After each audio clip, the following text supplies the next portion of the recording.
kijamii, story ambayo inateka hisia za watu kuhusiana na Jonathan Soa anaendelea kuhukumiwa na kile ambacho kinaendelea kwamba ni utovu wa nidhamu katika matukio tofauti tofauti. Si mara yetu ya kwanza kusikia na hatimaye tunajionea.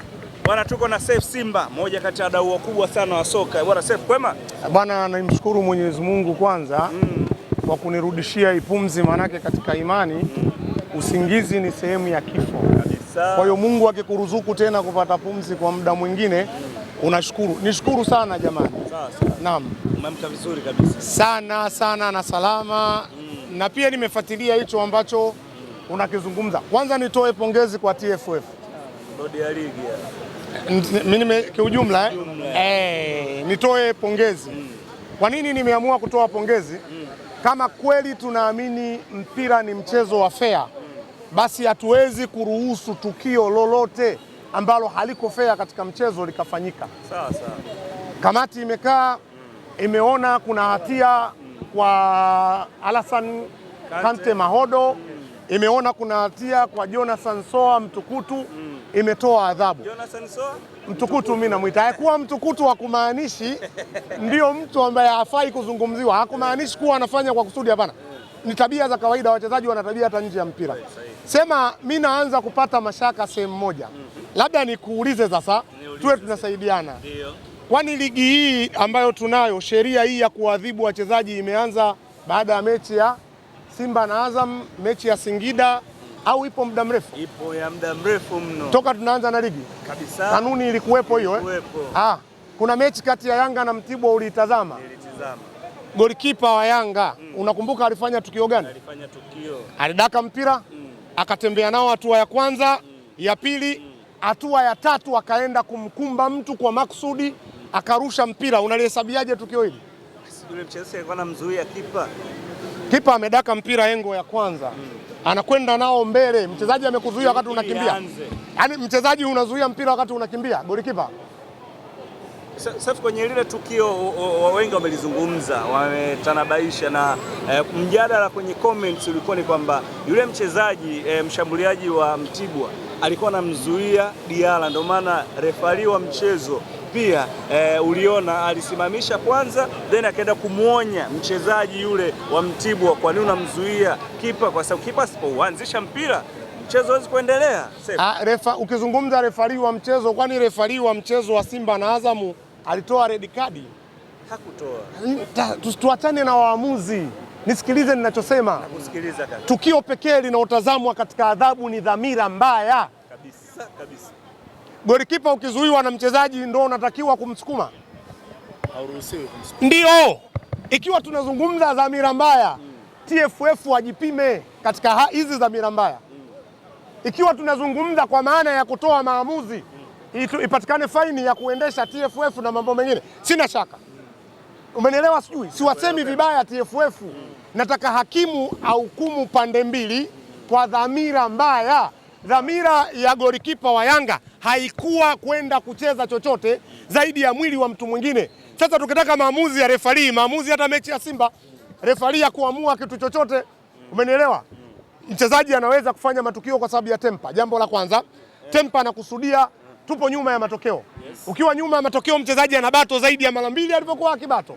Kwa nini isihesabike kuwa mchezaji alipata jazba tu kwa sababu hii, akakanywa mchezaji kwa namna nyingine? Mnafungia mechi 5, mnatoa na faini. Ama right. Lipo tukio jingine kama hili, yanafanana, hayana tofauti. Alichofanya Jonathan Soa ni kwenda kusukuma kwa nguvu. Alichofanya Alasan Mahodo ni hivyo hivyo. Amefanya na Ninja wa Azam. Lakini unaonesha kabisa kitendo gani? Hata golikipa wa Yanga anaonyesha. Kama yupo mtu aiweke clip wakati tunazungumza, ilete uitazame, utaona. Nimesema amehesabu hatua 3 na ni tukio nimelifuatilia nusu saa. Ukienda kwenye dhamira ovu, tukio lile linaonekana ni miongoni mwa matukio yana dhamira ovu. Sasa mkiadhibu ili isilete tabu, adhibuni huku na huku. Ngoja nitumie mfano huu wa kimichezo katika kuenenda. Kwa mfano tuna mechi za Simba na Yanga. Simba tumekuwa watumwa mara 6 kwa Yanga. Sasa nikianza kupinga itakuwa tatizo. Lakini mechi 3 wanufaika ni Yanga wa waamuzi. Sasa ukituambia sisi mbona hivi na sisi tunashangaa, mbona haiwi mechi 2 ziwe zetu na sisi tunufaike kwa waamuzi? Watakuwa wananufaika upande mmoja. Humo ndo watu wanapoanza mashaka. Mimi hakuna mtu namheshimu katika medani ya mpira, niwe katika haki, kuliko Karia. Hakuna mtu namheshimu kwa sababu rekodi yake itafika karne, hamna mtu atavunja. Rekodi ya Karia ni kubwa, inatisha. Yaani Yanga akiwa anacheza shirikisho mara moja mara mbili sijui, yeye akiwa anacheza fainali yeye, Simba akiwa anacheza fainali yeye, robo fainali 4 ni yeye, bado timu, umenielewa? Sijui ana rekodi ambayo haiwezi kuvunjwa, lakini tatizo lipo kwenye hizi kamati anazoziteua, hazinong'onezwi. Mimi ni mashaka naweka, nieleweke, nyuma yake hazina watu wanaziongoza. Mbona haziadhibu kulingana na namna ambavyo tunataka ziadhibu? Mimi huwezi kunambia hata siku moja wasimame TFF hata wawe 300. Tukio lile la golikipa wa Yanga lile ni tukio la kufungiwa, lakini kwa nini hawafungiwi? Unamweka nani ukimtoa golikipa wa Yanga? My brother, Yanga amekuwa salama kwa sababu ya Msheli si yupo. Yanga wamekuwa salama golini kwa sababu ya golikipa wao. Mechi na Simba amecheza za wazi 3, maana yake msheli zinatinga wavuni. Ili uweke Yanga kuwa salama, maana yake msheli zinatinga wavuni, hawezi kutetea hata moja. Na TFF wanaona hili kama hamna maelekezo kwamba huyu mtu aendelee kuwepo, maana yake alipaswa kuadhibiwa na hawana pakuruka. Mimi niko tayari kuonyeshwa video hata mara 110.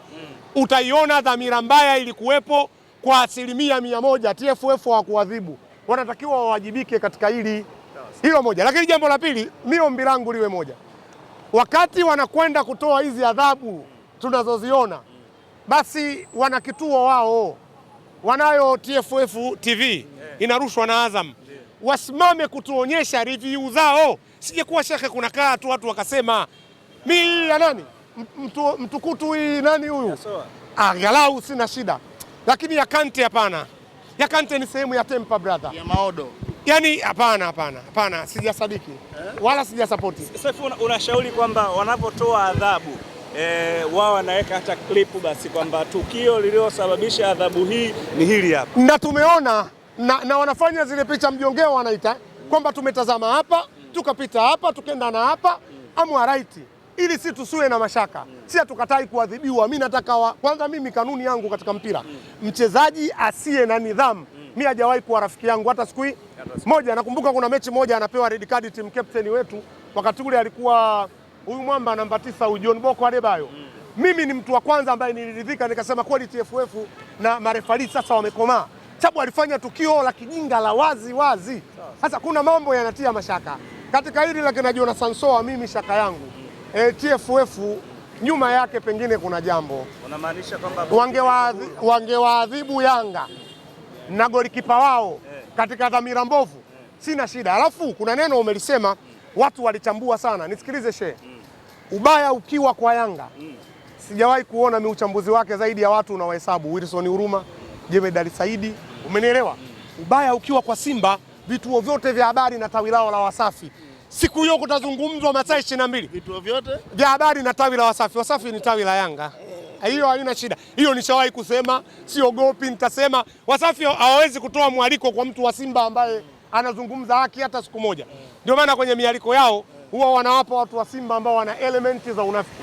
Utasikia mazungumzo makubwa. Ngoja nitumie mfano mdogo shekhe, huu mfano nitautumia kila siku mpaka nitakapona. Sasa kuna miaka 4 Yanga hawana katiba, ili nalizungumza kila kukicha na siachi mpaka ndio hawana katiba. Wanaongozwa tu kienyeji, ni timu ambayo haina katiba. Ndio maana uone FCC wanawauliza wala nani wanachangishana kuiendesha klabu. Simba tu hawana. Ndio mkutano wa mwisho wa Yanga si ulikuwa unaenda kufanya nini? Unachukua rasimu kupeleka kwa wanachama ziende kwenye matawi. Hatuna mkutano mwingine uliopokea rasimu ili iwe katiba bado. Lakini Wasafi wakati Mohamed anafanya mabadiliko, yule jamaa wanamuita Kitenge mpiga kelele kila asubuhi ya Mwenyezi Mungu. Anaitwa Kitenge mpiga kelele. Kitenge hata mpira sio kama anaujua, kacheza kweli, sina shaka, lakini kujua kwa maana kueleza anachojua, si umenielewa? Alikuwa kila kukicha anamtia mdomoni Mohamed. Hivi Kitenge amefariki? Yupo. Anafanya habari za michezo, anafanya. Mbona amtii mdomoni injinia katika haya mabadiliko ya Yanga, kumuuliza kila siku amefikia wapi mwaka wa 4 huu? Si umenielewa? Ahadi za Mohamed alizokuwa anaahidi zikikwama, kila siku alikuwa akimtia mdomoni injinia ameahidi uwanja, akachawahi kumuuliza hasa kwa nini lisiwe tawi? Kwenye swala la uchambuzi shekhe, wanaharibu nchi hii ni Simba kwa mujibu wa wachambuzi. Wanaharibu ni Simba kwa mujibu wa wachambuzi. Yanga ni watu wasafi tu. Swali jingine kaka. Sawa. Sefu hapo tukisalia kwenye adhabu. Young Africans nao pia wamekutana na rungu kama kawaida, lakini wakihusishwa zaidi na ulozi, uchawi, ushirikina kwenye mpira. Mechi yao dhidi ya Coastal Union ulitizama kwanza? Mimi huwa naitazama Yanga kwa vipindi vichache sana, natumiaga dakika 20 za mwanzo na za mwisho. 20 za mwanzo kuangalia nguvu ya wachezaji wao, 20 za mwisho watakuwa wamemuunga nani, refa au golikipa. Dakika za kati zote sitazami kwa sababu uwezo wao mimi naufahamu Yanga ulivyo. Yanga mimi walinishawishi mwaka mmoja tu. Lakini Yanga hii issue ya ulozi wamewahi kuruka geti mara 28 katika misimu miwili. Ndio timu pekee inaamini ushirikina kuliko timu nyingine yoyote. Na kwa bahati mbaya tuliwaambia TFF, undeni sheria, ukifanya tabia hii, umenielewa vizuri, basi sikatwe point ya laundo, wataacha hawataki. Ila nisikilize faini ya Yanga ilivyo. Mwalimu wangu mmoja aliwahi kunifundisha maneno yafuatayo. Aliniambia ukiwa unakaa na watoto wa kufikia wawili nyumbani kwako, unataka kutengeneza upendo kwa mtoto wako na umebeba machungwa mawili, ukifika wapi watoto wa kufikia, mwanao usimpe chungwa. Alafu kila mmoja amwambie mkatie mwenzie kipande. We, fanya mkatie kipande mwenzio na wewe fanya mkatie. Mwanao si anapata chungwa zima. Yanga wanaadhibiwa kama siasa. Ndio wanaogopeka, na kuna muda wanasema Yanga wamewahi kusema wakati wanasusia mechi, mmesahau? Walisema sisi serikali, sisi tukisema hatucheze kweli, ila nyinyi hamna uwezo wa kusema. Sasa mimi nikinukuu maneno yao, hii faini yao ilikuwa ni maigizo tu. Yaani hoja ya ulozi Yanga wamezoea, na ndio timu pekee inaamini ushirikina kuliko watu wengine. TFF ili ikome hii, wekeni basi, ikifanyika mnachukua pointi ngapi? Lakini kila siku mnapiga faini ya milioni 5. Yanga milioni 5 zinatoa mvuta bange mmoja tu. Yanga wanawahuni kibao na Simba wanazo hizo hela. Haya mambo yataisha lini? Alafu uwe redi wako wewe kalia unaharibika kwa watu. Ndio utaratibu.